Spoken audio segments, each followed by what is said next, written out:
Timnas Indonesia berpeluang mendapat lebih banyak pemain keturunan Grade A.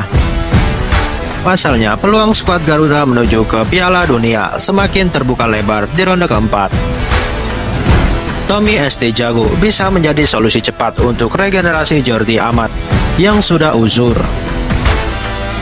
Lauren Ulrich dan Vindicte bakal membuat lini tengah skuad Garuda lebih kokoh.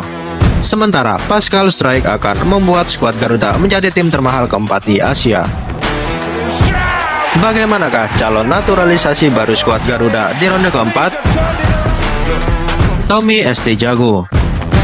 Timnas Indonesia membutuhkan tambahan amunisi untuk berlaga di ronde 4 kualifikasi Piala Dunia 2026. Lini pertahanan menjadi salah satu sektor yang paling diperkuat oleh Patrick Kluivert.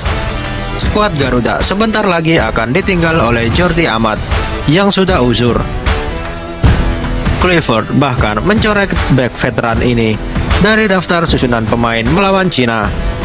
Kondisi fisik Amat juga sudah menurun drastis. Absen 77 hari saat membela GDT. Skuad Garuda juga belum bisa memanggil Elkan Baggett. Alhasil, situasi ini bisa membuat PSSI melirik Tommy ST Jago. Bek berusia 25 tahun ini menjadi pilar kunci saat William II promosi ke Eredivisie di musim lalu. Saking pentingnya, ST Jago mungkin musim ini hanya absen sekali di skuad Tricolores. Dirinya makin diandalkan karena bisa main di bek tengah, kiri, dan juga kanan. Selain kemampuan gacor, ST Jago juga punya jiwa kepemimpinan. Tak perlu diragukan, pasalnya sang pemain pernah menjadi kapten timnas Belanda U19. Talenta ST Jago dikabarkan menarik perhatian Hertha Berlin.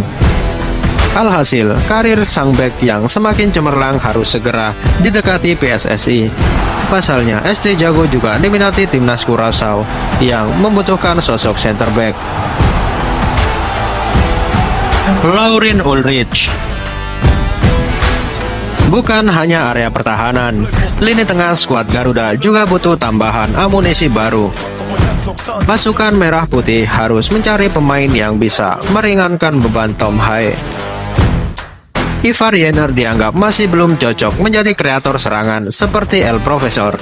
Pasalnya, gelandang Utrecht U21 lebih cocok bermain sebagai tukang jegal di lini tengah. Sosok Lauren Ulrich yang bermain di Jerman dianggap bisa menjadi pelapis Tom Hae. Gelandang VfB Stuttgart ini punya akurasi umpan 80%, serta masuk daftar 5 besar pencetak asis terbanyak. Ulrich sudah memberikan 7 umpan berbuah gol untuk tim muda. Perihal silsilah keturunan darah Indonesia mirip Ulrich mengalir dari ayahandanya. Alhasil, pemain kelahiran Henham ini sudah dipastikan bisa dinaturalisasi skuad Garuda. Karir Ulrich juga bakal meroket karena dirumorkan diincar oleh Armenia B. Klub berjuluk Die Armain ini bakal promosi ke Bundesliga 2 di musim depan. PSSI harus segera mengamankan bakat Ulrich yang diabaikan oleh timnas Jerman. Dan terbaru, pemain 20 tahun ini tidak dipanggil untuk gelaran kualifikasi Euro U21. Pascal Struijk. PSSI juga harus berjuang merayu kembali Pascal Struijk yang dulu sempat menolak. Bintang Leeds United ini menolak halus panggilan Ibu Pertiwi karena ingin memperkuat timnas Belanda. Namun Struijk justru tidak kunjung dipanggil oleh Ronald Koeman ke skuad The Orange. Di sisi lain, pemain 25 tahun ini juga sedang dibidik oleh Rudi Garcia untuk memperkuat timnas Belgia. Anda akan melihat 2 pemain dengan kewarganegaraan ganda di dalam skuad. Mereka berasal dari Belgia, tetapi belum memiliki paspor. Kami ingin memilikinya, ungkap Rudi Garcia. Meski begitu, peluang PSSI mendapatkan Struijk bakal lebih besar karena adanya Patrick Kluivert. Pelatih skuad Garuda ini dipercaya punya karisma untuk merayu sang pemain menjadi bagian dari Garuda. Apalagi Kluivert sempat bertemu langsung dengan pemain Leeds United ini. Alhasil, publik tanah air lebih optimis Struijk bakal bergabung di ronde keempat. Kedatangannya bisa membuat timnas Indonesia semakin mewah. Valuasi skuad Garuda juga bakal melonjak ke angka 814 miliar jika dirinya bergabung. Timnas Indonesia bakal menjadi timnas termahal keempat di Asia.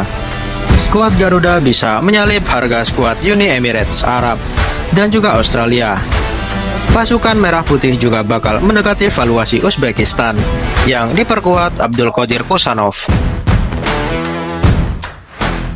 Vindike. Selain Lauren Ulrich, skuad Garuda juga bisa mendekati Vindic untuk meregenerasi lini tengah. Pemain SK Beveren ini punya darah Indonesia dari keluarga ayahnya. Vindic merupakan pemain sepak bola dari Belanda yang mempunyai darah Indonesia dari nenek sisi ayah.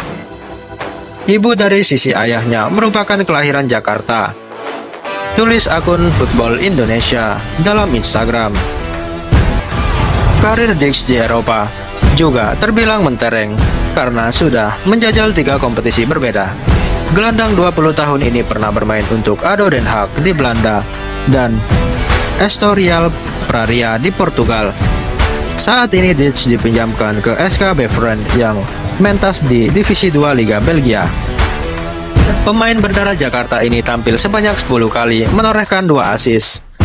Kualitas Dix sebagai gelandang bertahan sudah diakui langsung oleh pelatih SK Bora. Vindic memiliki banyak kualitas menarik untuk seorang gelandang bertahan. Ia memadukan kekuatan bertahan dengan kemampuan sepak bola yang kuat, yang memungkinkan untuk membawa keseimbangan bagi sebuah tim, ujarnya. Dirinya bisa menjadi aset jangka panjang sebagai penerus Joy Pelupesi di skuad Garuda. Butuh tambahan gelandang bertahan untuk berjuang di ronde 4. Kehadiran Pelupesi terbukti bisa membuat lini tengah Garuda lebih seimbang. Dengan naturalisasi Dix, Patrick Kluivert bakal punya 2 gelandang bertahan jempolan. Mauro Zylstra. Selain lini tengah, PSSI juga butuh amunisi untuk mempertajam lini serang. Skuad Garuda tidak bisa terus-terusan mengandalkan sosok Oli Romani. Striker Oxford United memang tampil ganas dengan rekor hebat mencetak 3 gol dari 3 penampilan. Tapi stamina Oli Romani sering menurun drastis memasuki akhir babak. Alhasil, serangan pasukan Merah Putih mendadak buntu saat striker berdarah Medan ini kelelahan. Di bangku cadangan, sebenarnya ada Rafael Struijk dan Ramadan Sananta sebagai pelapis. Tapi kedua pemain ini dinilai tidak memiliki insting gol sebaik Romani.